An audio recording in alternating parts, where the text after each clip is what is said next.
Agent എങ്ങനെ think ചെയ്യുന്നത് എന്നുള്ളത് നമുക്കൊന്ന് ബ്രീഫായിട്ട് നോക്കാം. നമുക്കിതിന് ഒരു ഷെഫായിട്ട് ഏജന്റിനെ കമ്പയർ ചെയ്യാം. നമ്മളുടെ ഹൈപ്പോത്തറ്റിക്കൽ ഷെഫ് ആളൊരു നൈസ് ഫിഗറാണ്. കസ്റ്റമറിന്റെ ഓർഡർ ക്ലിയറായി കേട്ട ശേഷം ഷെഫ് ഈ ഡിഷിന് വേണ്ടുന്ന ഇൻഗ്രീഡിയൻസ് ആൻഡ് സ്റ്റെപ്സ് പ്ലാൻ ചെയ്യാൻ തുടങ്ങുന്നു. ഇൻവെന്ററി ലിസ്റ്റ് ഒക്കെ എടുത്ത് റെഡിയാക്കിയും വെച്ചു. അങ്ങനെ പ്ലാനിംഗ് ഒക്കെ കഴിഞ്ഞ് ഓക്കെ ആണെന്ന് തോന്നിയ ശേഷം ഷെഫ് ആക്ഷനിലോട്ട് കടക്കുന്നു. ഓർഡർ കുക്ക് ചെയ്യാൻ തുടങ്ങുന്നു.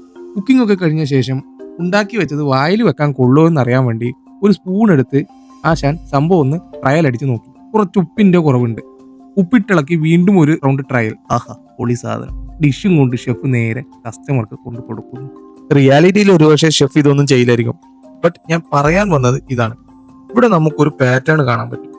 Request, plan, action, self reflection, repeat and task completion. ഇനി ഇത് നമ്മളുടെ കഥയിലെ ഏജന്റിന്റെ കേസ് എടുത്ത് നോക്കിയാൽ നായിക അപ്രൂവ് ക്ലിക്ക് ചെയ്തതോടെ ഏജന്റ് പണി തുടങ്ങുന്നു.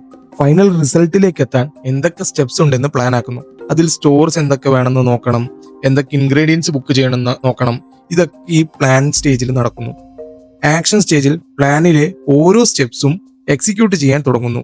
ഇത് ലോക്കൽ സ്റ്റോറിനെ ഇന്റർനെറ്റിൽ ആക്സസ് ചെയ്യുന്നതാവാം, അവിടുന്ന് ഇൻഗ്രീഡിയൻസ് കാർട്ടിൽ ആഡ് ചെയ്യുന്നതാവാം. അങ്ങനെ തുടങ്ങി ഒരുപാട് ആക്ഷൻസ് ഇതിന്റെ ഭാഗമായി നടക്കുന്നു.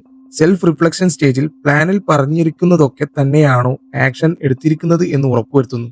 ഫോർ എക്സാമ്പിൾ, ഏതെങ്കിലും ഒരു ഐറ്റം അവൈലബിൾ അല്ല എന്ന് മനസ്സിലാക്കുന്ന ഏജന്റ് വീണ്ടും സ്റ്റെപ്സ് റിപ്പീറ്റ് ചെയ്ത് ആ ഐറ്റം വേറെ ഏതെങ്കിലും സ്റ്റോറിൽ നിന്ന് കിട്ടുമോ എന്നുകൂടെ ഉറപ്പാക്കുന്നു. ഫൈനലി ഓൾ ഐറ്റംസ് റെഡി ആയാൽ അത് ഓർഡർ ചെയ്ത് ടാസ്ക് കംപ്ലീറ്റ് ചെയ്യുന്നു. റിസൾട്ട് വാട്സാപ്പ് നോട്ടിഫിക്കേഷനായി സെൻഡും ചെയ്യുന്നു.